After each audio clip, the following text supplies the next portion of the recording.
Welcome to Lenu Speak YouTube channel. Thanks for watching. Please don't forget to lovers all over the world. I really appreciate the supporting yín. Wọ́n máa ń sọ̀rọ̀ wípé ẹnikẹ́ni tí ìwọ bá nípa láti ṣe ìrànlọ́wọ́ fún òun náà ní ẹnìkejì rẹ kó tọ́jú rẹ̀. Wọ́n dẹ̀ ní wípé àti orí àti ìkà ìkan ò kí ń gbé. Ẹni tó bá ṣe rere ó máa gbà, ẹni tó bá ṣe ìkà náà ó máa gbà. Bọ̀ ká ṣe rere ká gbà kọ́mọ wa tún jẹ́ ń bẹ̀ ó yá ju ká ṣe bí ká gbà bí kọ́mọ wa tún jẹ́ ń bẹ̀ lọ.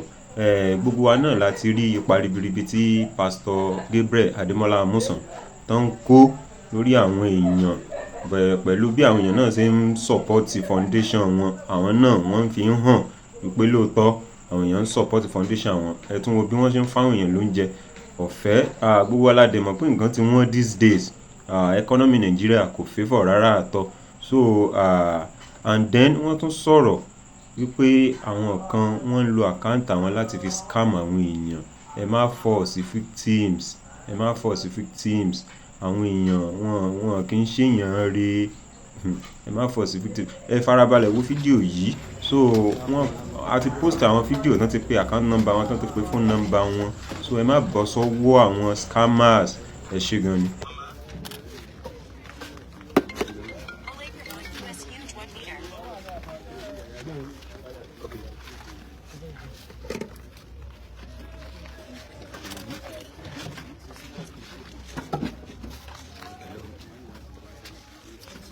Hello, Pastor. After that, you find out. That is calling Pastor. Oh, sorry about that. Pastor, one live road. Yeah. One live. Yeah. All right.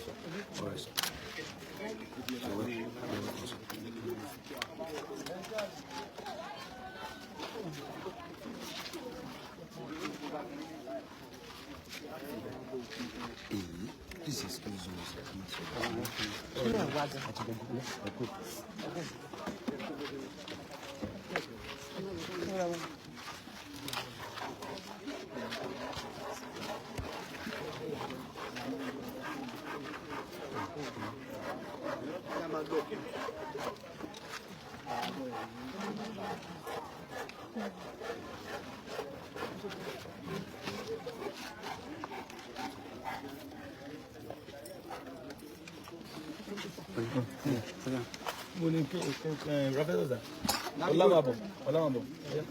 So God bless you, lovers. Oh yeah, what's up, Arabin Papa? So every day, by God's grace, mo fẹ́ appreciate àwọn tí wọ́n pè ní àná, tí ilé àná fi ṣú títí di àárọ̀ yìí. They were still calling. Daddy, we appreciate what you do. I want to be share low key. I want to personally be doing it. So why am I looking at my young people supported close to 1.5 million. Lenu àná sí àárọ̀ yìí. Lenu, thank you so much. Every day ni ojoojúmọ́. Ká ní káwọn èèyàn jẹun. Ìwọ jẹ tàárọ̀, ó jẹ tọ̀sán, ó jẹ tálẹ́. In fact, ó tún ló ń jẹ ńlé, ó tún gbóúnjẹ nínú fridge. Ẹlòmíì ò lè tí ó jẹ. Ẹlòmíì ò tí jẹ nǹkan láti àárọ̀. So keep on serving. So we have rice and pomo here. Rice àti pomo la ní níbí báyìí. Rice àti pomo la ní níbí báyìí.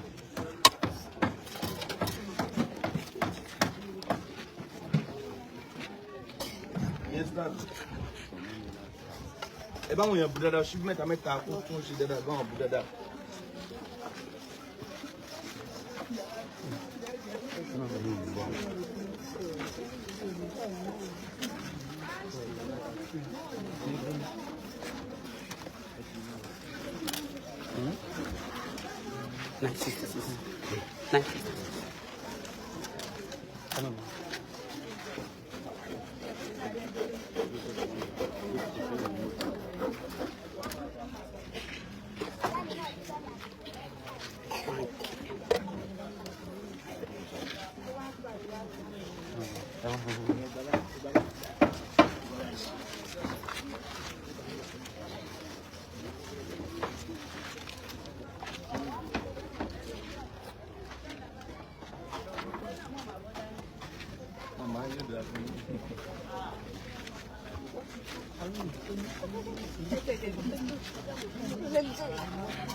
ẹ máa bá wọn bù dáadáa.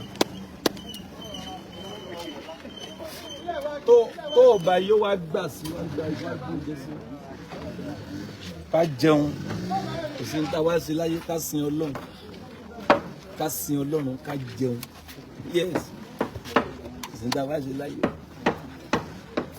wọ́n àwọn kílẹ̀ wà láyé fún ká sin Ọlọ́run we serve God and we eat then we die á lọ bá Jésù so kò sóhun kóhun láyé o kò sí ní ta mọ́ kò sí ní ta mú lọ torí ẹ̀ ìwọ náà máa jẹun. So thank you for your support. Ẹ ṣé o. Ẹ bá wọn fọwọ́ sí dáadáa. Ẹ bá wọn fọwọ́ sí dáadáa.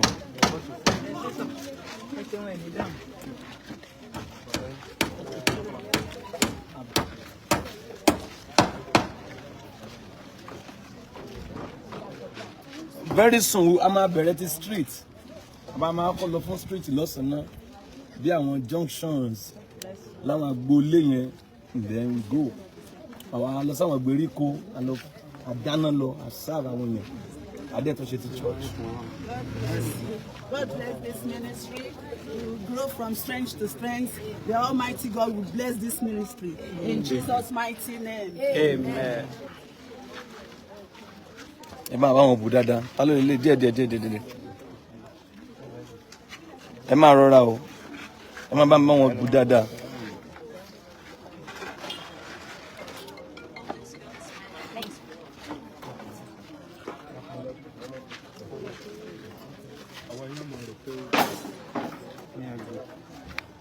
Ṣó máa tó báyìí.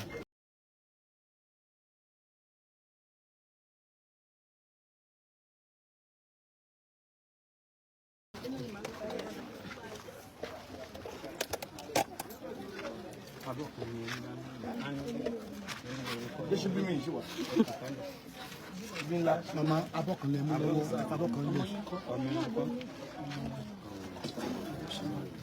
Abọ́ rẹ kan ni o mú wa, mama abọ́ méjì wá bí o. So God bless you lovers. Ó gba yín tí Ọlọ́run lò. Ó yà mí lẹ́nu lánàá o. Bí àwọn yẹn ṣe bẹ̀rẹ̀ sí ní donate, I was surprised. I don't even expect it. Inú mi dùn. Mama kan ní dádì, àwọn fẹ́ gbé ọ̀sẹ̀ kan. Mo ní àwọn fẹ́ bọ́ àwọn yẹn fọ́sẹ̀ kan. Mo ní wow. To God be the glory great things he had done. This is not show off. A ní ẹja àwọn yẹn ó jẹun. Táwọn bá gbé sórí kíní bọ́lẹ̀ lórí òṣèré. Ẹ̀wọ̀n àwọn tó support this, they supported. In fact, gbogbo oṣù tá a wà ní February ní táwọn yóò jẹ́ ti wà nílẹ̀. Orí ọ̀fẹ́ Jesu. So glory be to God. Thank you so much for the support. We need to do this. We need to do this. Ìbí wa ń lò.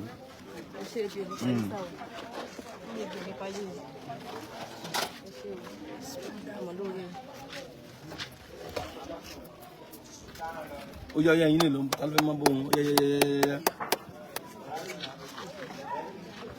Ọmọ máa gbé ìkú lọ sẹ́gbẹ́dá o. Go and have your plate.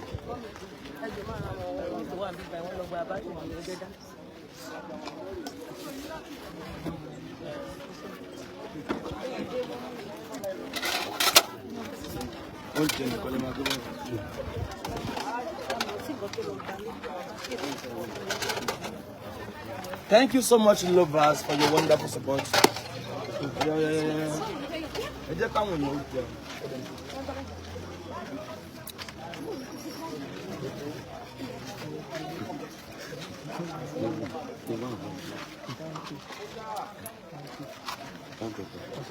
Ẹjọ́ tẹ́ bá lo àwọn abọ́ yẹn tán instantly, please. Ẹ bá wa make sure pé kòkè fọ́ please.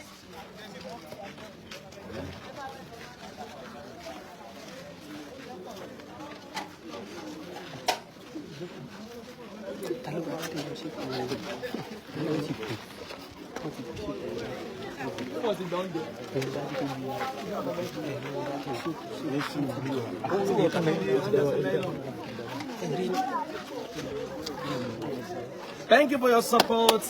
Thank you. Please don't be scammed. I know you are similar no. Any color send wrong account number sí wọn. Yeah, he sent 159,000. See wrong account. Yeah, in sunkún at America not pay. Orúkọ wo lórúkọ kíní ẹgbẹ́ wa ń wúzọ kíní kan kanu. Mo ní mọ́mí ṣáyìn náà wo orúkọ account tó said. And I used to tell you pé tán bá ti message ẹ fúnra wọn àwa kọ́. tó bá ti message yín, we used to tell you our phone number is 07054 900 751 07054 900 751. If you want to see video, you tún lọ máa bọ̀ ni. Wọ́n ti gbá kámẹ́rà. No, sir, no. Ó dùn fún màmá yẹn lánàá. I was sad yesterday night. Around 59,000. Màmá yẹn sọ fún màmá yẹn, obìnrin kan tó rà wọ church, tó rà kúrò wọ church, obìnrin náà send owó yẹn fún.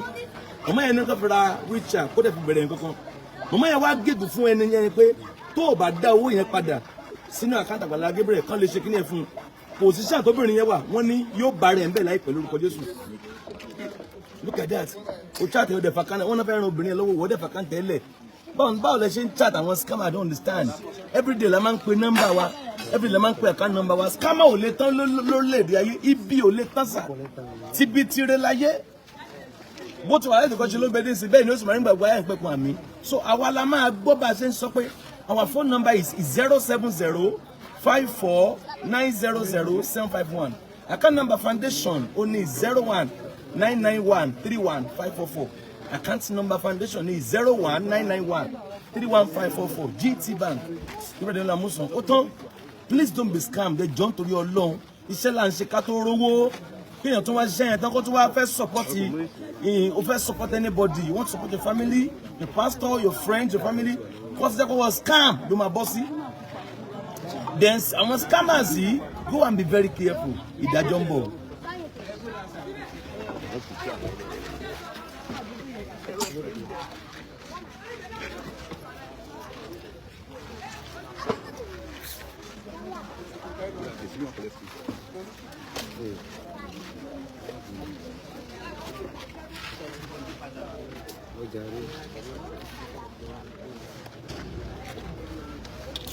Look, what's inside the bag?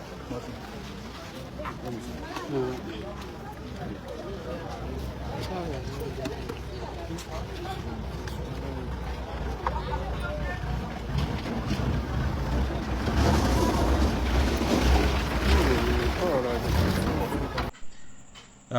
A lérò pé ẹ ti wo fídíò tí a post, ti farabalẹ̀ wò dáadáa.